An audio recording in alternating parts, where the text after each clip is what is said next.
What's happening, everybody? Welcome into a brand new episode of Crossed Up. Anthony Sanfilippo's here. I'm Bob Wankel, and we have a lot to talk about as we come up to the trade deadline. The surging Philadelphia Phillies kind of rinsing the bad taste of a weekend sweep last weekend against the Cubs with 2 out of 3 against the Braves, and they back it up with a 4-game sweep of the Pittsburgh Pirates. They're 8 games over 500 for the first time in over 1,100 days.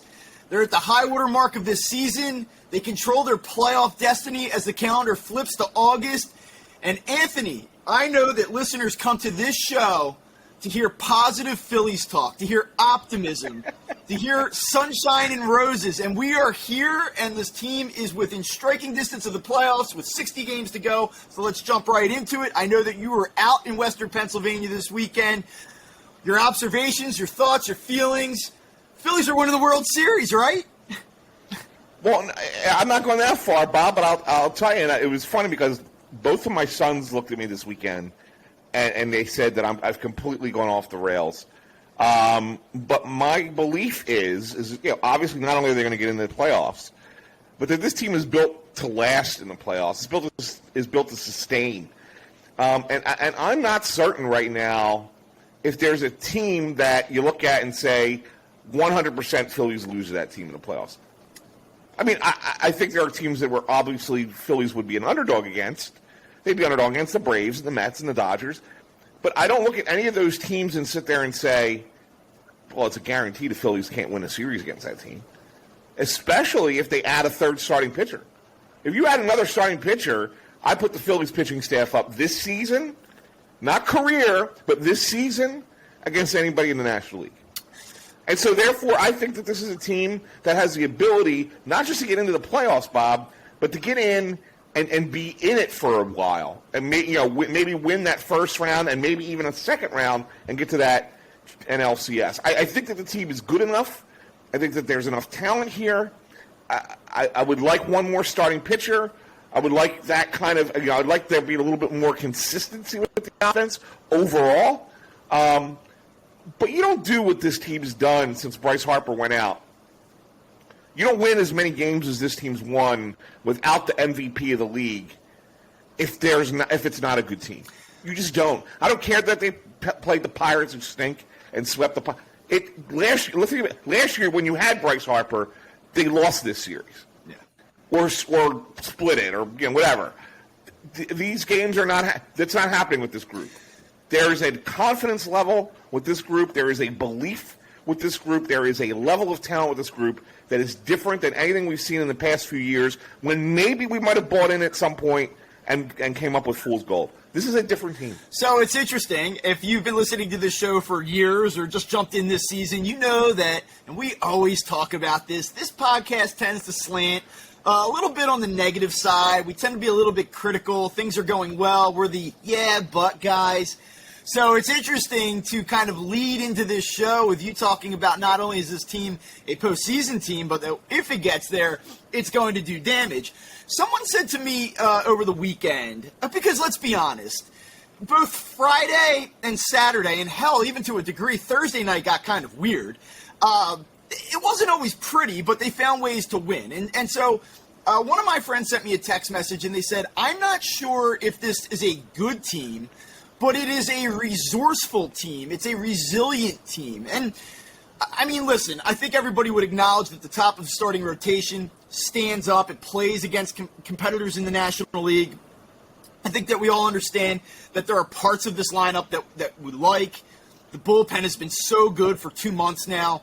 So I don't want to discredit this team by saying that it's lucky. I'm not implying that at all. But what do you think about the notion that, maybe its greatest characteristic is the fact that it finds different ways to win, that it can win ugly, that it finds a way even when things aren't firing on all cylinders? Because I know that is something you absolutely could not say about this team the last few years.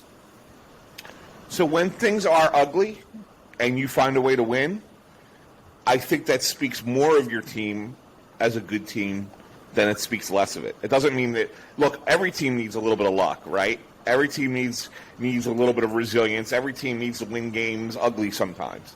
Sometimes you just don't have your best pitching. Sometimes you just don't have the whole lineup hitting at once. And you need to find a way to win a game against a team that's not really that good or not up to your level. And you find that way to win it. And that's what good teams do. The good teams win these games. It's basically you're accumulating victories at this point, right? And so, yeah, they did sweep the Pirates 4 straight, and 2 of the 4 games were probably not the greatest games in baseball, but that's 2 more wins than they had, right? It's 2 more wins. And we're talking about, everybody's like looking at the Cardinals. Oh, let's make sure we stay ahead of the Cardinals. Do you notice where they are against the Padres? Yeah, right they're a now? game and a half behind the Padres, and if you believe in run differential, they are markedly better in that regard. And you start to look at the National League West, and you say, wow, you've got the Dodgers out there. The Giants have been really bad now for a while, but good enough to beat you on any given night. The Diamondbacks have not been absolutely dreadful. The Rockies can beat you, especially in Colorado. And you start to wonder about the Padres' path forward over the last 2 months. A lot of division games, and it gets interesting. And I know that on the flip side of that, people are looking at the soft St. Louis schedule and saying, wow, that could be problematic. But I think when you balance out the fact that, in my opinion, the Phillies are better than St. Louis, and they might have an easier path than the Padres, I would imagine no matter how it shakes out, I don't want to say no matter how it shakes out, but I think that the Phillies are a playoff team. I really do. I felt that they were back in March. I felt that they were even after they were swept by the Cubs last weekend, which I want to talk about in a minute. I did not think so when they were 22-29 after 51 games and Joe Girardi got fired. But, the calculus just didn't really quite make any sense to me at that point. But for the most part, I felt that this was a playoff team. I am amazed by the path it has taken to where it's at this morning, but I'm not necessarily surprised by the fact that they're 55-47 and sitting in this position. And I know you're not a big playoff projection guy. We've talked about it numerous times throughout the season, but I will say you start to look at these projections now, and they're becoming very favorable for the Phillies. Baseball Reference has the Phillies with a 77.1% chance to make the postseason. Fangraphs a little bit more modest in this projection, but still better than 50%. So as it sits here, 60 games, 2 months, last sprint, Phillies are in pretty damn good position here to make a run. Well, they are, and it's, I think I wrote it prior to this, prior to the Braves series, or right at the end of the Braves series is when I wrote it, prior to the Pittsburgh series, that of the next 36 games, or of the next 45 games, 36 of the 45 are against sub-500 teams. So you're on 36 and then 9 against good teams. And the 9 are the 2 coming up against Atlanta, and then 7 over 2 weekends against the Mets. And the rest are against sub-500 teams. If the Phillies can't make hay with that, then they don't deserve to be in the playoffs, Bob. Right? If they can't do what they did to the Pirates this weekend. Look, I mean, you're going to play the Nationals next, right? After the Braves, you come home to play the Nationals for 4 games, 4 more. It seems like every series with the Nationals is 4 games. A stripped-down Nationals right? team, and already just a rancid Nationals team that figures to be much worse following the trade deadline. So, right, even more so. So, right, I mean, I'm not going to sit there and say you predict a sweep every time you play them, but if you're playing them 4 games, you should win 3. Right? So you should pick up 2 more games there. Or you should be 10 games over 500 just by the Nationals. If you split with the Braves, say you split with these 2 at Atlanta, that should be 3 more that you get. Right? Then you get Miami, who you just swept in Miami. You have 7 coming up against the Reds. You get the Pirates for another 3 at home. I mean, these are teams that you're gonna put away. You're gonna put them away. And the Phillies are going to be 15 to 20 games away. And it's funny to say it, Bob, but they're going to be close to a 20-game over 500 team than they are a 10-game over 500 team by the time we get to September. Wow. So it's wild to think that. Blazing hot August for the Phillies that is going to end up resulting in a 90-win team. Is that where we're now at here? This is what I wrote. I think that I think there's a real shot at 90 wins. I think it's obviously going to come down. I think it comes down to that last series with Houston, and really will depend a lot on whether Houston has to play for anything in those last 3 games. This is the show, that first week of October that we come back to, and we say, remember the show that we ran on August 1st, where we either look very smart or we look like absolute morons. And I will say, last weekend, we spent most of the time following that Cubs series not talking about the Phillies' just dismal effort on the field, just a total All-Star break hangover in that series. We talked about the media issues and all of that. But when we finally did get to baseball at the end of that show, we kind of both looked at each other and we just said, I don't know. Like, it was an ugly series. It's concerning. They need to do some things to tighten up here. But we still, I think, felt pretty good about where they were heading. And so a 6-1 week now puts them in position, I think, to be a little bit more confident. I don't know that it fundamentally alters the philosophy of Dave Dombrowski, Sam Fuld, this front office. But I think it probably does give them a little bit more confidence that if we go out and buy here between Monday and Tuesday, that it's a safer bet to kind of add to this team as opposed to maybe where they sat last Monday. I don't know that all of a sudden, though, they're in because of a 6-1 record over the last 7 games. I don't know that they're going for it, so to speak, that they're going to add a star or a number 2 type starter. But I do think that they can be a little bit more confident when they have these conversations. And if they have that 50-50 decision where they have to look at each other in the room and kind of go, we pulling the trigger here? Maybe they do it, whereas opposed to a week ago, they would have had a little bit more hesitation. You think that's fair to say? I mean, what do you think this last week's done in terms of the trade deadline for this team?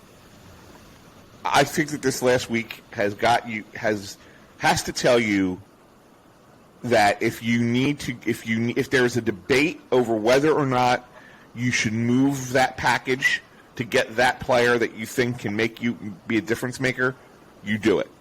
That's what I think. I felt they were buying no matter what. I think even if they had a bad week, I felt this was a buying team regardless. And we talked about it last week, Bob. We said, prior to the Atlanta series, we said the next 9 games are 5 against Atlanta, 4 against Pittsburgh. Without Harper, without Segura, if you can go 5-4 in those 9 games, you're happy. They're already 6-1. So they're beyond our we'll take it point, right? They're beyond that. They have a chance to be even better. They're already better, and it could be much better. So I felt like they were always going to be a buyer at the deadline. Now I feel like they're going to be a buyer who says to themselves, what's the piece or 2 pieces that could get us to the World Series? That's how they're thinking. I'm not certain that they're good enough to get there, but I think that this week has to make them feel that way because I have to believe that they think that they can play with anybody in the National League. So I guess we talked before the show, and I'll tell everybody out there, I know that High Hopes, Jack Fritz, James Seltzer, WIP, they did a podcast, the Perfect Trade Deadline podcast. And they get really into, this is the guy I want, and this is the package I would part ways with. And they do a great job. You should listen to the show and all that. But for me, I'm not that guy. I'm not I need this player. These are the prospects that I would deal. This is the hypothetical deal that I think would take to get it done. I'm just not that guy, Anthony. I don't know if you are, but I would tell you that the only entry point into this for me would be that short of a superstar in return with team control, I'm not moving Nick Abel or Andrew Painter. I'm just not. This team for so long has lacked these premier pitching prospects, and I know that Painter's probably on a different level than Mick Abel, but those are probably the only 2 guys that I don't allow into discussion. Now, I know that Jason Stark and some other reports have indicated that they want nothing to do with trading Griff McGarry, Ben Brown, who was just promoted to Reading on Sunday night, even Logan O'Hoppe, the catching prospect. That they don't want to do this. That the Phillies have, just gone to such great lengths to try to overhaul this minor league system that they're not going to undo it for a team that is a wild card contender. I would imagine that there's a sincerity in terms of Painter and Abel. I would think that Brown, McGarry, maybe McGarry, and then O'Hoppe, that's more just a negotiation play, that they would have to be willing to do something with that second wave of guys if they really want to play ball here at the deadline. I mean, what's your read on this? You know how this works a little bit. Yeah. Yeah, and I think that that's a fair assessment, Bob, and I probably feel the same way. Look, if you really believe that Abel and Painter are that good, and you hear Dombrowski talk last week, he says, "Hey, don't be surprised if one of these guys or 2 of these guys are not in the mix for a job on the major league club next year." You've seen me do it before. I've had 20-year-old starters before, right? I mean, so I get it, right? So I'm with him on that. And if you feel that those guys are that good and can be major league ready to help a contending team, because that's the Phillies. There's no doubt you're in your window, right? So even if you don't go as far as you'd like to go this year, you have to assume next year is part of this plan, right? If you think that one or two of these guys can pitch in the big leagues and be successful and help you win as soon as next season, then yeah, you don't move that player. You don't move that player, because it's not just about right now. Yes, you want to win right now, but you also want to be good for sustained good, not just one season. But beyond that, if you look at these guys and say, yeah, okay, well, there's a guy who I think could help us down the line 3-4 years. No, you don't wait on that guy. Whoever that guy is, if it's 3-4 years, no, you don't wait on that guy. You trade that player now. Or this guy, we think he'll be an okay. We think he's a major league player. Let's see what his ceiling might be. We don't know yet. You move that guy. So my question would be, you move that guy. I have no question. If that's the in my mind. If that's what you're willing to part with from a philosophical standpoint, then what is it that you're looking for on the return? And I think that you and I have a little bit of a differing view on what the Phillies should be looking for between now and Tuesday evening. You and I have both said for a very long time that the primary target for this team should be a starting pitcher. And I will say that I think my view on this has evolved a little bit. I had previously said that you need somebody just to stabilize the back end of this starting rotation. And now, because this team has positioned itself the way it has, I'm starting to wonder if it's not necessarily a fifth starter, but it's more of a guy that you can hand the ball to in a playoff game and say, we need a really good start from you. Because we could talk about the Phillies and how well they've played. At the end of the day, the Dodgers are ahead of this team. The Mets are ahead of this team. The Braves are the defending World Series champion. There are teams in the National League right now that are just, I think, on paper better than the Phillies. So they do need to do something that moves the needle a little bit beyond just, this pushes us into the postseason and makes us more of a threat once we get there. So I think I'm now looking at more of that number 2-3 type caliber pitcher. Where are you at on that? No, I'm agreeing with you, Bob, because I was thinking about it. I'm saying, okay, so you get into the playoffs, you're playing a best-of-3 series. You really want three guys, right, in a best-of-3 if you're a wild card team. You really want three guys, because if it goes 3 games, who you start in the third game? I mean, right now, I would assume it would be right. Ranger Suarez. And although he's pitched well since he's come back from his back injury, 3 really good starts. I don't think he's allowed to run in whatever it is, 20 innings or something like that. I'm still not 100% that Ranger's a guy I want to give the ball to in a do-or-die playoff right now, game. Because if you see it for another month and he continues this, you say, you know what, I actually do feel good about it. Then you make that bet. Right. But now, Yeah, you got to hedge it. You got to hedge that bet a little bit. But I'll say this, and here's how you hedge it. If you trade for that guy that gives you that third start, well, then if you get into it later on, if you're still pushing and you're playing in the playoffs later on, and you get into a series that requires a fourth starter, and you're going to have one, if you get to a 7-game series, then you sit there and go, okay, well, I'm okay with Ranger going in the fourth game, right? I'm cool with that. I like that. But then you're going to have somebody that's going to have to. You need a third pitcher to go twice in a series, right? And if you're going to go Wheeler and Nola each get 2 starts, you would like that third guy to also be able to get 2 starts in a series and only have to pitch 4 and not have to pitch a 5th starter or have to go to a bullpen game like some teams have done in recent playoffs. You'd like to have another guy who you could say we could trot him out there and pitch him in a 7-game series twice. That's who you want. And that's what, if I'm the Phillies, that's what I want. Now, the question becomes, and this is where I think that the value is where I think it becomes a real issue of what do you have to give up for these guys. Is that player that you look at that player, is there a guy who's, on an expiring contract, who's a rental, who's a hired gun that comes in and fills that void that you could probably get for a little bit cheaper? Or if you want someone with some control who you think fits that role, then I think you have to be willing to sit there and say to yourself, we are willing to give this up so if I had in order to get that. And what is down that? Here, and I'm kind of curious to know what your read is, because I have one on this.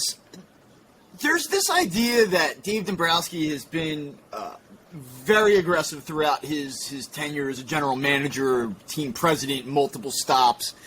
And then last year at the trade deadline, they were rather conservative. Ian Kennedy, Kyle Gibson. The idea coming into this trade deadline is that they probably will repeat a similar tactic. Do you think that there's any remote possibility that come Tuesday night, a deal is done that you just say, wow, holy shit, I didn't see that coming? Like, that is the aggressive roll of the dice that has kind of been associated with Dave Dombrowski over the years that we just didn't see coming. Like, do you think that there's a move here that they could make? And I guess I'm not even asking you to say what is the move, but do you think that there is maybe like a whoa, holy shit move that they have up their sleeve that they'd be willing to do? Yeah, I don't necessarily know if I think that they'll do something that'll blow us away, Bob. But would I be surprised if Dombrowski's been talking to a team about a player that we maybe haven't heard the name or haven't seen out there yet? No, I wouldn't be surprised, but it would be awesome. But I don't necessarily know if that's the case. I mean, you look at some of the names that have been bandied about, and Frankie Montas having a real nice year with Oakland, free agent at the end of the year. I like him, but I think but he's a free agent. That wouldn't surprise me if it's him. Noah Syndergaard's having a really nice, a nice year for a bad Angels team. Doesn't throw as hard as he used to, but he's starting to pitch a little bit. Like he's not just a flamethrower anymore. I'd be okay with that. I mean, but also free agent end of the year. So guys like that would not surprise me. Where I would be surprised, and these are the only names, I'll throw a couple that would come. I don't think that the Phillies would really be willing to give up what it takes to get, but if they do, this is where I would be surprised. I know Detroit has mentioned that they might be willing to move on from 25-year-old starter Tarek Skubal, who's having a really nice year for them again this year. Kind of been like their ace of their staff this year with the other injuries that they've had. That's a guy that would surprise me, and he's got some team control left, and he's been really good at 25. Or any of the Cleveland guys. Those would surprise me as well. So like if you're going Bieber, right, or you're going Plesac, those type of pitchers, then yes, Valley maybe, I guess. I mean, I guess those would surprise me, I think, because you probably have to give up a lot more to land one of those guys. Okay, so I generally agree. I don't think that the Phillies are going to do the oh shit deal, but I do wonder if there's going to be conversations. It would be one of those things where come Wednesday morning, if you were a fly on the wall, some of the conversations they have, I wouldn't be surprised if there was something out there where they at least take a moment to consider it and say, this would take some serious stones to do it, but boy, if we did it, this fan base, Major League Baseball, the sport would be talking about it. So I don't think that's coming. I do think it's going to be someone that you can hand the ball to in a playoff game, Game 3, and say, go get them. I expect that. I'd be disappointed if they didn't do that, from a fan viewpoint. Now, here's where we may differ. I believe, talking to you, I get the sense that that is your primary target and kind of your lone target at this point. I still think that this team could use another bullpen piece. I would not invest heavily in order to bring one in, but I'm not totally sold on the idea that what you've gotten from the Phillies bullpen for the last 2 months is what the Phillies bullpen truly will be over the next 2 months. So I would like to see a setup caliber arm. I don't think you have to go out and try to, bring in a legit closer. I think that Sir Anthony Dominguez has proven that he can do that. I like their options, at least a couple of the options ahead of him. But, man, one more proven piece in the back of that bullpen, I'd feel a lot better about it. I'm not opposed to that, Bob. I'm really not. I just don't think it's as high a priority. But what I say that I'm okay if the only move they make is a starting pitcher, the reason I feel that way is because of how some of these guys have gone. Like you mentioned Knievel a little bit ago. He's been sensational. His last 14 outings, got 2 hits. 2 hits in 14 outings. Yeah, I want to talk about him in a little bit more detail later on. But Conor Brogden is. You want to talk about a guy who comes in and he's not afraid of any situation right now. This kid is coming in and he's throwing. I mean, look at it. And then I look at a little bit further. You look at a kid like Bellotti, who's completely unexpected. And he's having an okay year, a decent year out of the pen. But what he does is he strikes a ton of guys out.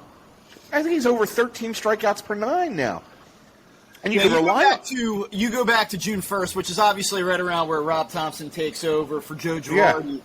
And, I mean, Phillies have the National League's best WAR in terms of their relievers, and they have the National League's third best ERA now for a 2-month span, and that's not a week, it's not a homestand, it's not nothing. I mean, that's a substantial amount of time in a season to have pitched at that level. And you know, I tweeted this out yesterday. Phillies starting pitching against Pittsburgh over 4 games, 25 innings pitched. They only allowed 5 earned runs in 25 innings.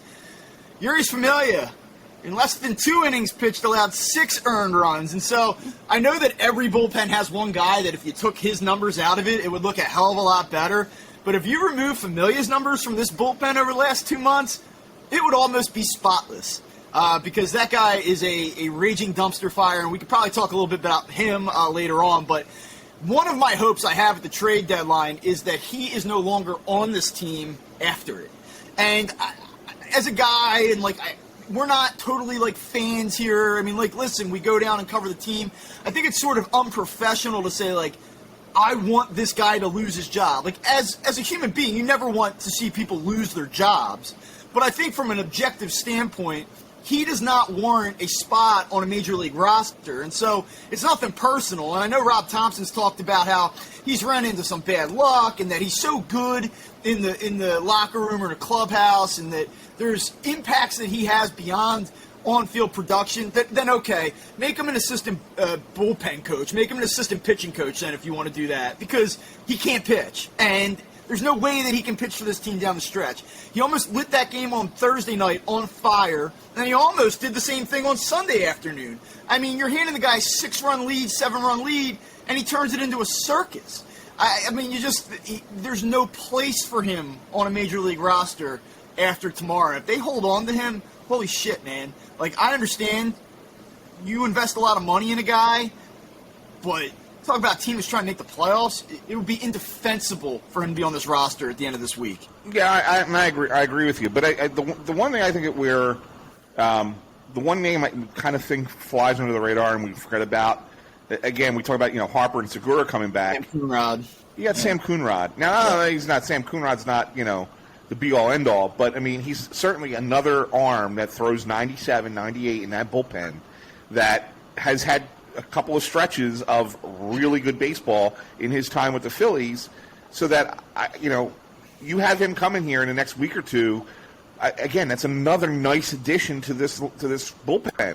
So that's why I'm kind of sort of okay. I mean, yeah, Alvarado still gives me heart palpitations when I watch him pitch. He gave up the home run. He had another crazy bad inning the other night. So I'm starting to wonder if the shine of that post minor league trip is starting to wear off a little bit with him.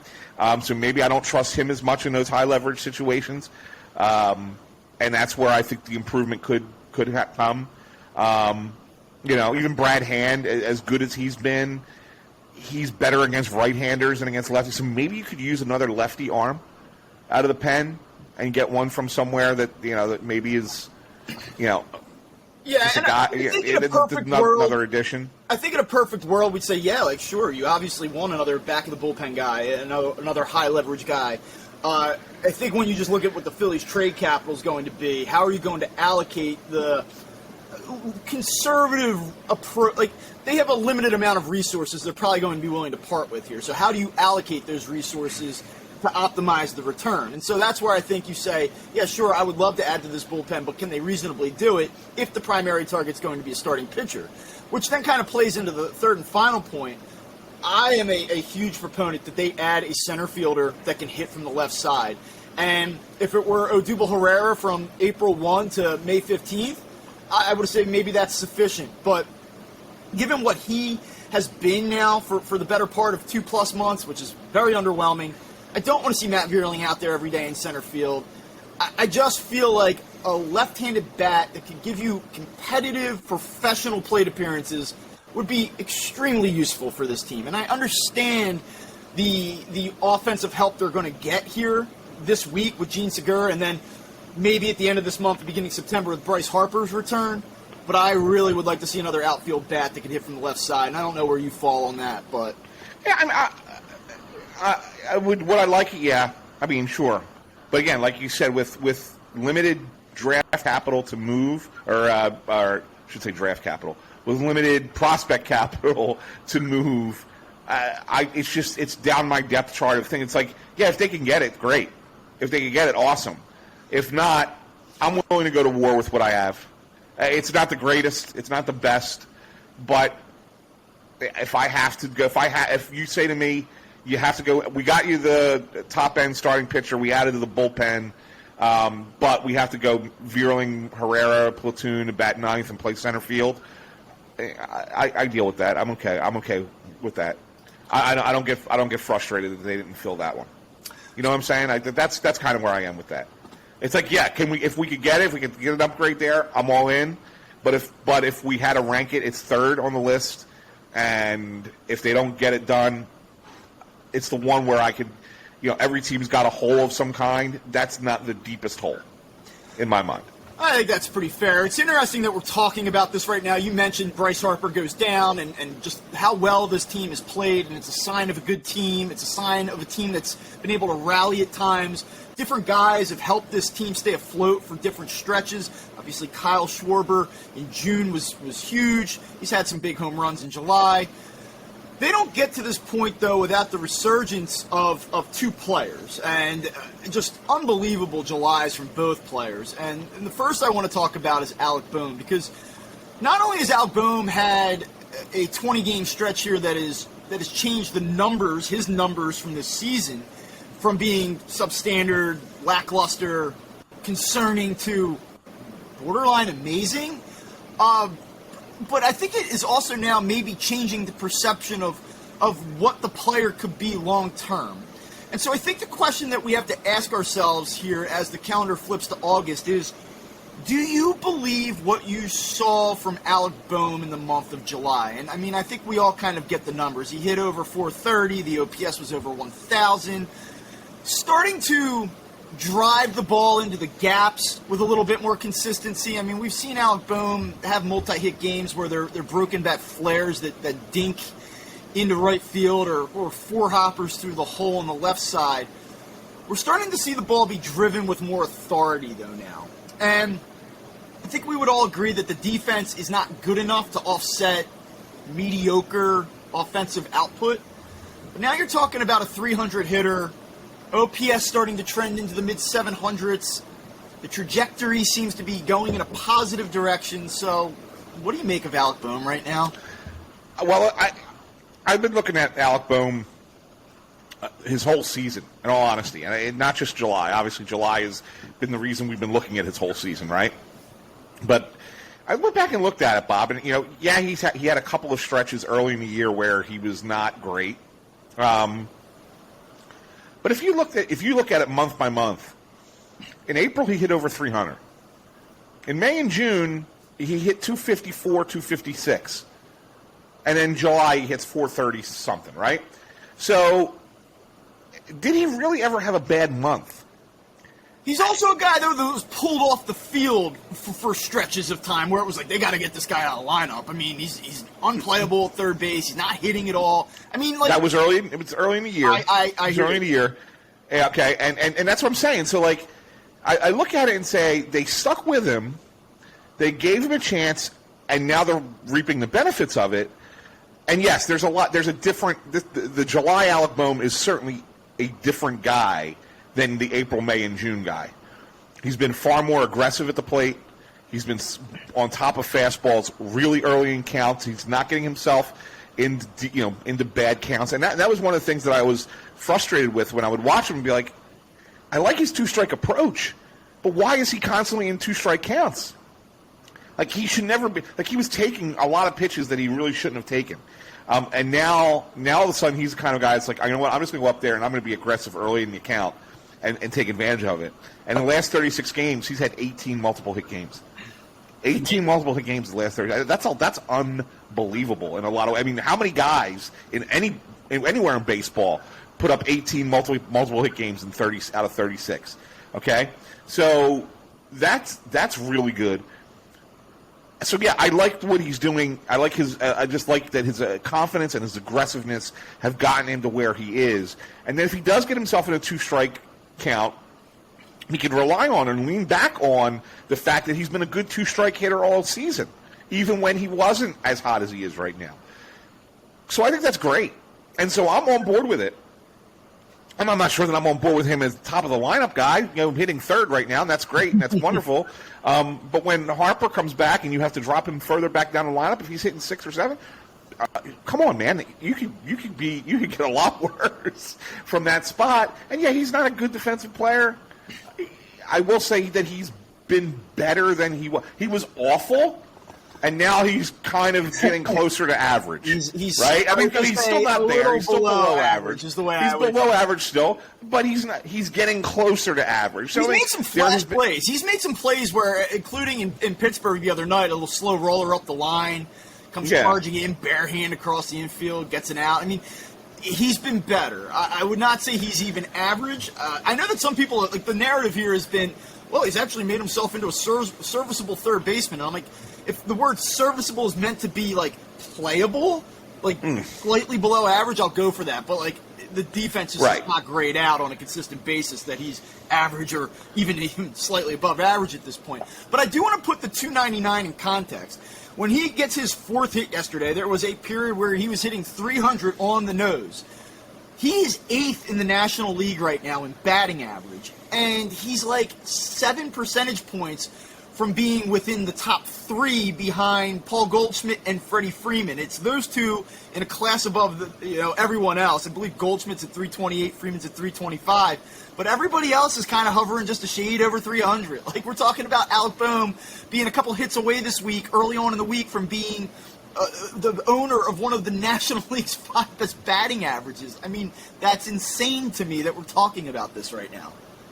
Yeah, no, it is, but it's a lot, Bob. It's, if you recall, back to his rookie year, this is a lot of what he did then. Right. Yeah, I mean, he hit 338? I know it was only a 60-game sample or whatever the hell it was. But at the same time, it's like, there was a lot to like in his bat then, and yet it disappeared. Sophomore slump, and coming into this year wasn't there, and they were talking about trading him in March because Bryson started beating him out in spring training for third base. And it's funny, you look at it now, and they're both Stott and Bohm are key parts of this team. And they're going to be probably moving forward. So for all the criticism that the Phillies have taken for not having guys from the system, 3/4 of your infield and one of your aces have come from within the system. So it's just a quick question. We just talked about doing like an oh shit deal at the trade deadline. We know that the Phillies flirted with the idea of maybe parting ways with Alec Boone in spring training. People didn't bite. Teams didn't bite. It's red hot right now. If you don't necessarily believe it, any idea, any thought, selling high on Alec Boone at the trade deadline? Would you do it? Would you consider it? I mean, I consider anything depending on who the return is. But, man, you'd have to really, really upgrade the offense at this point. Yeah.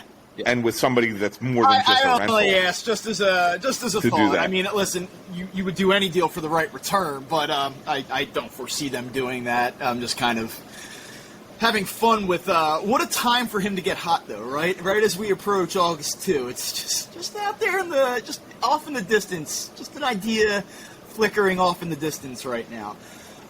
It's crazy, though, and I do wonder long term if he is able to sustain this to some degree. Does it change the way that the Phillies think about the future? Does it change what they do with the corner infield spots? It's an interesting dynamic, and I know right now the focus is on the trade deadline. I know the deadline. I know that right now the focus is on the Phillies making the postseason. We don't need to talk about 2023 and beyond, but if he does morph into this player that they had hoped he could be, this hitter that they hoped he could be, what might it do for the team's long-term plan? So it is an interesting thought. The other player, and I think that when Bryce Harper got hurt, we all said, two guys have to step up. Nick Castellanos, and that has not really happened. I know he had a few hits out in Pittsburgh this week. I still remain largely unimpressed by him. We can maybe get to him in a moment if you want. But where I'm coming back to with this is JT Romuto, and I think a lot of people felt the Phillies would not stay afloat and would not be in this position because JT Romuto simply showed no signs of life up until really that series, up until the end of June. For 3 months, JT Realmuto was just largely ineffective. A lot of soft contact on the left side, rolling over ground ball after ground ball. Decent defense at times, but some uncharacteristically sloppy play as well. He just said this is not the best catcher in baseball anymore. This is a bad contract, and oh my God, they've got to deal with multiple years after this one dealing with this.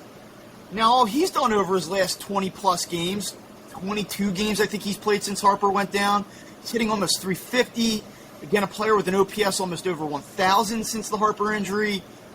And you look at wins above replacement, and I know it feels a little bit subjective to people, that metric, but he leads all qualified Major League Baseball catchers this morning on August 1st in WAR.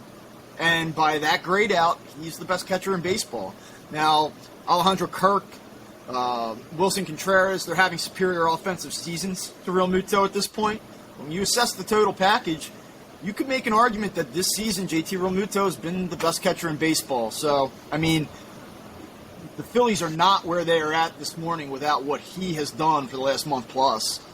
No question. And, when you really look at the difference makers since the Harper injury, it's been the three things have been Romuto, Bohm, and the bullpen. It's those three things and nothing else. In all honesty, I mean, Schwarber was in the tank for a long while. Castellanos didn't get hot till after he got into a fight with Jim Salisbury. The rest of the Hoskins has been hot and cold, though. He was looked really good on Friday night. So those, yeah, I mean, that's really been it. And it's really been good to see Romuto get back to being himself at the plate, because there was a real concern that he was slip-sliding away from the old guy, that we would never get to see that old JT again. I'm still not in love with – I think he's overrated defensively. I think he's a catcher with a great arm who doesn't necessarily call a great game, doesn't necessarily frame pitches well, doesn't necessarily block pitches well. I think that those parts of his game are overrated. And there are times when I watch a game and I'm like, geez, man, if he would just do this, if he would just do that, it would be so much better. But you can't knock the production that he's giving you. He's been almost more impressive than Bohm, because I think more of his hits have come in clutch spots. When the Phillies have really needed a hit, JT's been the guy to provide it. And so, from that frame of reference, I'm glad the Phillies have him at this point, because that's what they've needed in order to be as successful as they've been without Bryce. Yeah, crazy. I mean, just to kind of put a bow on that thought, I mean, through 68 games, he hit 239 with a 677 OPS. 22 games since then, he's hit 346. OPS has been lifted up to 760. I mean, at this point in the season, it's hard to do that. To put that in context, I mean, you're talking about being, 100 games in. So you're well beyond the halfway point.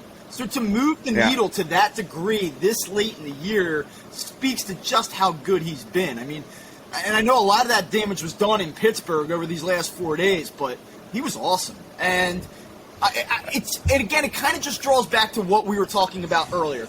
Is JT Realmuto a legitimate middle-of-the-order offensive threat? I don't know. Is Alec Boone going to hit 430 over the next 2 months? Probably not. Is Kyle Schwarber going to hit 12 home runs in any given month down the stretch? Probably not. But this team has just found a way, different guys doing it at a certain period of time to help put it in this position. And we're not talking about a 100-win team here. We're not talking about an eventual World Series winner. So I don't want to speak so glowingly of a team that is still a flawed team, that is probably going to struggle again at points over the next 2 months. But I do think, as critical as we can be, as critical as this fan base can be, as hard on the Phillies as we can be at times, now does feel like a good time to accentuate the positive. Well, yeah. It really is, and I'll even take it a little bit further, Bob. I mean, I do. Every team is flawed, right? Every team is flawed in some way. There's always something. This team's great, but there's something about it that's flawed. And it's just the nature of a 30-team league, right? I mean, it's diluted to the point where every team's got to have a hole. And the Phillies have closed some holes in season with what they have. And they've done a nice job with it. And credit to these players for stepping in to do that and doing what they have to do. And that's all you can ask of them, right? I mean, it's all you can really say to these guys. Like, look, we need you to do X. And they've gone, okay, we'll do X, but we'll also give you a little Y and Z while we're at it. And if they go back to just doing X, that's okay too. But for now, if Alec Boehm's going to hit 430 for a month, gravy. If JT Romuto is going to hit 360 for a month or whatever it was, and be as productive as he's been in the clutch, gravy. Right? I mean, that to me, we need you to do this much, and you're doing a little bit more. And I'll tell you another thing, Bob. Not just being down there at the games, but even going to Pittsburgh and watching them from the stands, just watching them interact on the field. There's a lot of adoration for each other with this group. Yeah, they like playing for each other. I feel that too. I mean, you see something like Didi in the ninth. I mean, after they pick off O'Neal Cruz, which was a great play, right? After Knievel picks off Cruz, you knew that was it. The Pirates were not coming back in this game, right? You just knew it wasn't. Right, you knew it was done. The game was over. They just needed those last 2 outs. But Didi makes that great play up the middle, right? Every player on the field, and I mean every player, took their hat, tipped it to Didi. It's like this thing that they're doing now. It's like this hat tip thing, It's like I guess that's like their new Homer hat, right? It's that kind of thing. You make a great defensive play, they're going to tip their hat to you. Every player on the field did it to each other, and it's like they're in with this concept. And I'll say this: everybody keeps saying, they did a lot of damage against Pittsburgh. Pirates stink. They stink because they have no lineup. Okay. Yeah. Their pitching's not terrible. I mean, go back and look at. I mean, Brubaker had a nice season going until the Phillies lit him up. Mitch Keller's, not the greatest pitcher, but they finally got him. I mean, he held them down. Quintana, they beat Quintana, who's going to get traded maybe here to the Phillies at the deadline. He might be one of the guys the Phillies get. They beat him too. So 3 of the 4 pitchers that they saw, and even Pittsburgh's got a couple of decent arms in the pen. Bednar's really nice closer. Will Crowe, they touched him up. I mean, he's a decent bullpen arm. So it's not like they went out there and just beat up on a bunch of nobodies. They actually hit some decent pitching in Pittsburgh. So I don't want to just say, they just beat up on the Pirates. The Pirates stink because they have no offense. Yeah. The Pirates lineup is it was absolutely horrible to watch that team play. Yeah. I mean, so that's the reason they stink. It's not because of their pitching. It's because they have no lineup. They're a tough watch, I will say. It's nice when your team's playing them, but my God, they just have no pop whatsoever. On my board here, I have 2 quick things that I wanted to touch on, and we don't really need to dive into Corey Knebel at this point. I just think that the flow of the show here hasn't allowed for it, but we did briefly mention him. We've mentioned the bullpen's resurgence, and I do think, given that he got the last 6 outs on Saturday night, it's just worth noting. I mean, we talk about this guy like he's been a disaster, but you look at the numbers this morning, he has a 2.59 ERA. He's allowed a run in only 8 of his 42 appearances this season, 14 straight appearances where he's been unscored upon, and over his last 14 appearances, opponents are hitting .044 against him. I mean, it's kind of remarkable. We look at him like he was a $10 million reclamation project, but in reality, he has now sort of built himself back into a spot where he's a valuable piece of this bullpen. And I know that not all of these appearances have come in the highest of leverages, but he, I think, is a guy at this point that you feel all right about giving the ball to in a meaningful spot. And it's another situation where I say, like, I'm not so impressed with him. Sometimes he's tough to watch, but it's like a grind mentality with this team where they figure it out, they find a way, and I think that he's sort of a representation of that.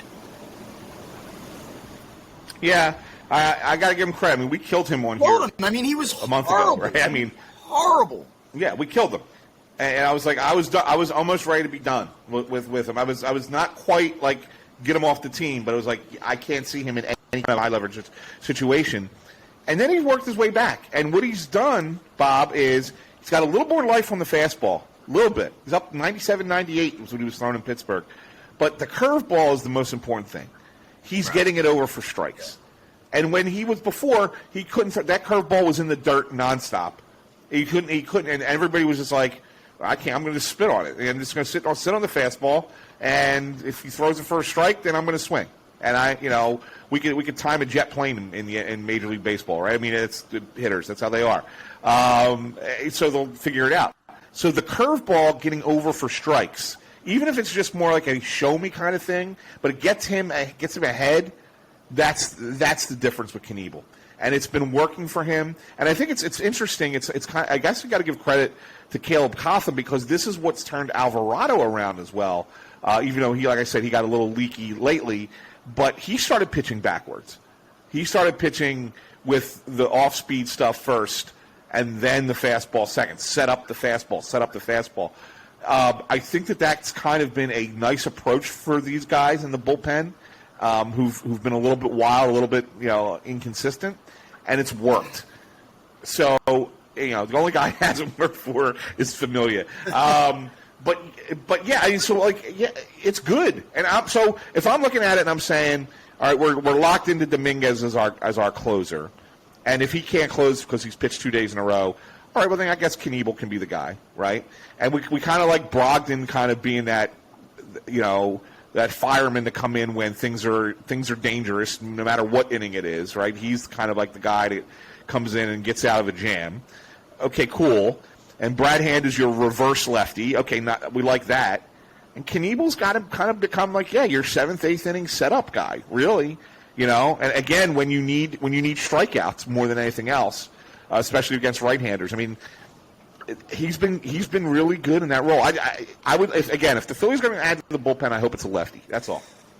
Real quick, the last thing I want to touch on here is you have Gene Segura likely coming back this week. I think all indications are that he'll be in Atlanta with the team. He will become this team's everyday second baseman again, I assume.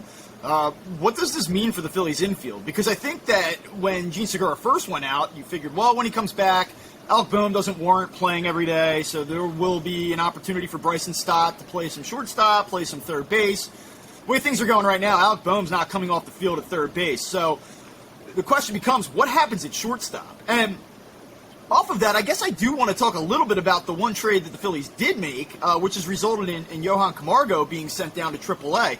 There's a guy whose star fell pretty quickly. Phillies were kind of really up on him at the beginning of the season as a utility guy that could play in multiple spots, and he didn't play at all, and then they just sent him down. So the Phillies infield is in a little bit of a state of flux right now, and maybe the trade deadline and what happens before it will help sort this thing out. But let's just assume that they don't do anything to address the infield, because I don't think they will at this point.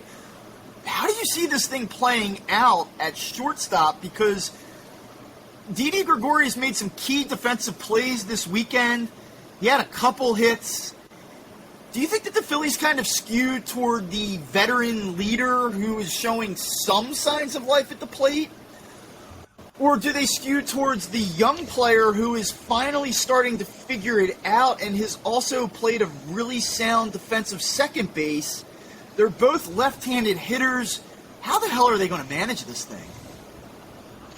Yeah, that's a good question, Bob. I think what the deal for Sosa, I think they bring in Sosa as late-inning defensive replacement because he's really good at shortstop defensively and as a base stealer, pinch runner. I think that's what I think he's the 25th man on the roster, and I think that they value those things out of him more than – he can't hit, right? He couldn't hit. Yeah, he hit last year, and I know everybody's like, oh, well, he had a nice year last year. Maybe he just needed – no. I totally agree that move is nothing more than solidifying that last spot. Yeah, he's the 25th man or 26th man on the roster for the playoffs, and that's exactly what he's here for, defense and pinch running. So I don't think he comes into the equation. What the equation then now becomes Stott or Gregorius at shortstop. And I think what their solution here is it's going to start off with Stott. But I think that their Didi is the veteran backup plan. If Stott if he goes cold or if there's a concern because young player in a first big time spot. Didi's been there before. Not that Didi's hitting, but it's at least a veteran guy who knows how to live in that moment a little bit, and he's otherwise becomes the left-hand bat off the bench for them. Not that it's a great left-handed bat off the bench, but it's a left-handed bat off the bench nonetheless.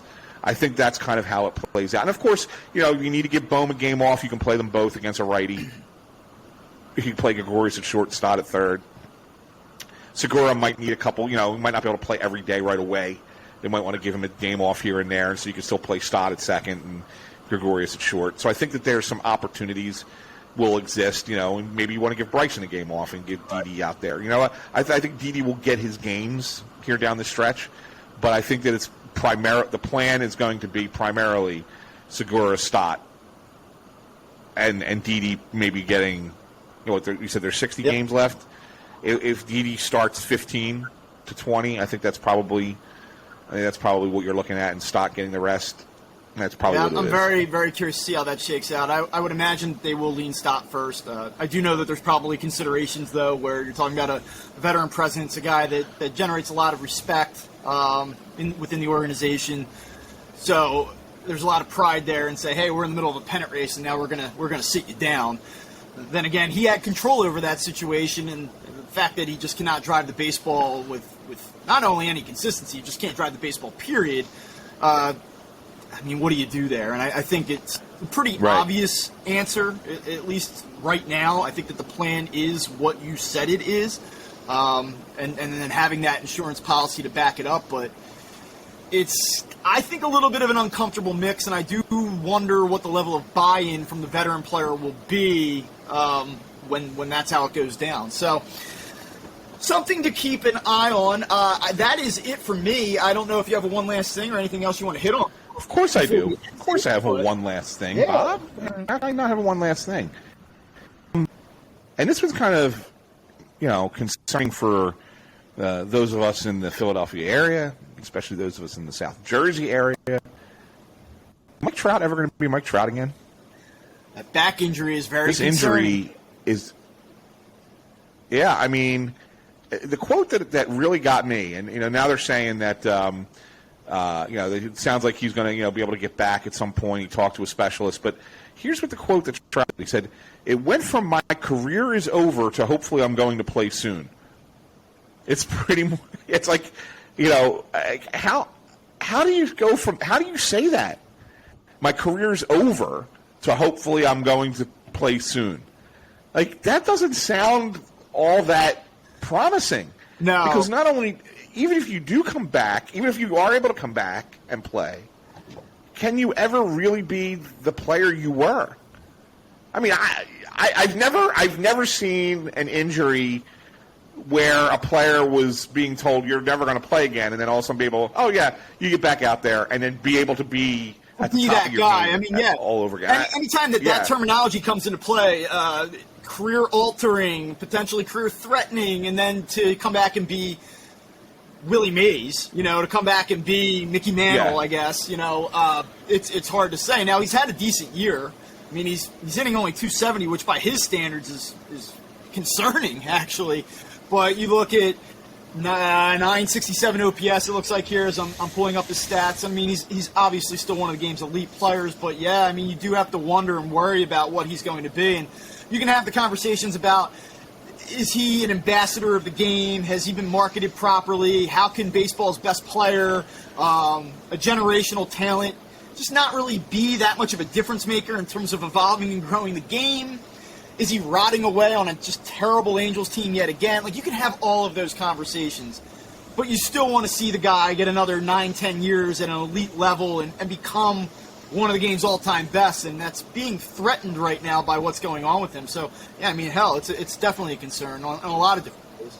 Yeah, it really is. I hope Trout's able to get back out there and be the guy he once was. But, man, when you hear him say that it went from my career is over. And how about being the Angels right even now? If it's with that financial investment, you just cannot find ways to win. You've been just so disappointing and have just spent so poorly that the fact that we're even talking about Shohei Ohtani being in the trade market, That's right? possible. Like, I mean, Yeah, oh my trade God, possibility. but they Yeah, have been that bad, and I think that the Angels really have to think about and take a step back and say, what are we? What are we trying to accomplish here? They're not that team. They're not that team that's one more big free agent signing away from forging ahead and becoming a threat in the AL West. I mean, that team's a disaster right now. Yeah, yeah. By the way, Bob, I didn't get a chance to say this earlier, but I did kind of throw it at you and you laughed, but it was part of a whole other conversation. But legitimately, since Nick Castellanos called Jim Salisbury's question a stupid question, he's hitting .382.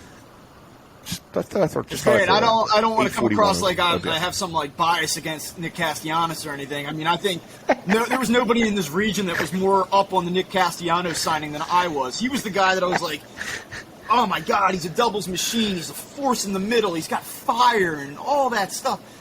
And we haven't seen any of that. So I'd love to see him save his season with 2 strong months here down the stretch. I just am still unimpressed. I mean, I know he had 4 hits on Sunday, and I know that he's been starting to pull the ball a little bit, but like, I mean, the guy has 1 home run in the last 2 months. It just until he starts hitting the ball with some authority into the gap, I just go, yeah, all right, great. My biggest concern with him is that he still swinging too much. Swinging too much. He's top 5 in I believe whiff percentage, or is it top 5%? Or he's top 5 in baseball in both swing percentage and swinging outside the zone. I mean, it's just, it doesn't work. It doesn't work for a singles hitter. If there was more upside in that, I'd say yeah, sure. But I mean, basically, like he's giving you like Ben Revere contact right now. So. And I honestly said I was standing in line for ice cream with my son. And we were watching one of his at bats on the TV above us at PNC Park, and it was just awful. It was just an awful at bat. I think it was Friday night, and I said, if you're Thompson, don't you just say to him, "I want you to go up there 1 at bat, and just don't swing. Just don't swing at anything, right? I don't care if you strike out looking. Just go up there and don't swing, and see where they're throwing you." And watch, and guess what? You're going to see that these are balls. Because it's a slider down and away, or it's a changeup down. That's all you're getting, and you're swinging at every one of them. Let it go. And then maybe that changes your approach a little bit. And I would be a little bit more up on what we saw this past week with him. I'd say, well, look at these. He's getting some hits. Obviously, that's going to help his confidence, and he's going to relax a little bit. And maybe that's true, and there's a possibility that is the case. But I think we've just been saying that to ourselves all season, or really since May, since this thing really took a turn. We've been like, that multi-hit game will get him going, and a dink and a dunk, and all of a sudden the average is up 10 points, and now he'll finally relax and be who he is. But it hasn't materialized that way, and until it does, I just can't really buy in and say, oh, wow, here comes Nick Castellanos. And certainly the hope would be that that's around the corner here. He has time to save the season. He has a couple hot months. He'll end up hitting 275, 280. Maybe he gets to like 16, 17 homers, But the last 2 months, the last 2.5 months, there's been no power at all. And he's a middle-of-the-order guy that's giving you 8, 9 hitter production. It's just not good enough. Yeah, I agree. All right, well, that will do it. We found a way to be negative. It took us about an hour here, but, of course, we close on the negative note. Phillies have they're all big weeks at this point, so I say it's a big week. I guess that's Captain Obvious stuff there. But 2 in Atlanta, they come home for 4 against the Washington Nationals. They have an opportunity to make a move. Trade deadlines here at the beginning of this week. We'll have a lot to talk about later when we reconvene on our next episode of Crossed Up. I'm Bob Wankel for Anthony Sanfilippo. Thanks for tuning in. And we will talk to everybody soon.